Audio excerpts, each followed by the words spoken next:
Hi, this is Mario from Spa World. Today I'm going to be showing you how to replace your Aroma Therapy canister. You can buy a replacement one at Spa Store, and when you do get it, it looks a little bit like this. Before installing the Aroma Therapy canister into your spa, you need to remove the clear plastic cap.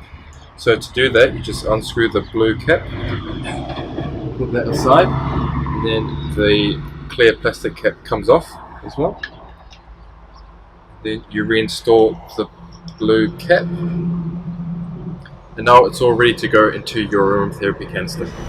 So to replace your Aroma Therapy canister, the first thing you should do is just unscrew the black cap anti-clockwise. Just put it aside, and just do the same with the old Aroma Therapy canister. And it should pop out like that. And then we reinstall the new Aroma Therapy canister. And just screw it in clockwise. And take the black cap and screw that in as well.